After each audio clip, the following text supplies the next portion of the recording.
കോഴിക്കോട് ഒരാൾക്ക് കൂടി malaria. East hill വാർഡിൽ താമസിക്കുന്ന UP സ്വദേശിക്കാണ് രോഗബാധ സ്ഥിരീകരിച്ചത്. അജി കുഞ്ഞുമോൻ കോഴിക്കോട് നിന്ന് വിവരങ്ങളുമായി ചേരുന്നു.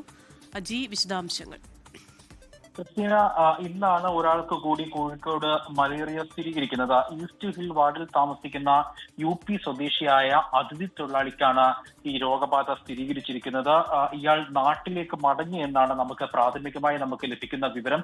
ഇന്നാണ് ഈ പരിശോധനാ ഫലം പുറത്തു വന്നത്. ഇതിനു മുൻപും സമാനമായി മറ്റൊരാൾക്ക് കൂടി രോഗബാധ സ്ഥിരീകരിച്ചിരുന്നു. അന്ന് മധ്യപ്രദേശിൽ നിന്ന് വന്ന ആൾക്കാണ് ഈ രോഗബാധ സ്ഥിരീകരിച്ചത്. ഏതായാലും ആരോഗ്യ വകുപ്പിന്റെ ജാഗ്രതാ നിർദ്ദേശവും ഒപ്പം തന്നെ പരിശോധനകളൊക്കെ നടക്കുന്നതിനിടയിലാണ് ഇത്തരത്തിൽ ഒരാൾക്ക് കൂടി കോഴിക്കോട് മലേറിയ സ്ഥിരീകരിച്ചത്. എന്തായാലും കർശന ജാഗ്രതാ നിർദ്ദേശം തന്നെയാണ് ആരോഗ്യ വകുപ്പ് നടത്തിയിരിക്കുന്നത്.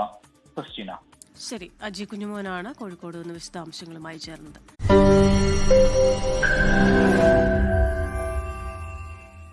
ലോകത്തെവിടെയായാലും ഏത് സമയത്തും 24 വാർത്തകളും ഓഗ്മെന്റഡ് റിയാലിറ്റി പാക്കേജുകളും എക്സ്പ്ലെയിനറുകളും വിശദമായി കാണാൻ ഞങ്ങളുടെ YouTube ചാനൽ നിങ്ങൾക്ക് സബ്സ്ക്രൈബ് ചെയ്യാം.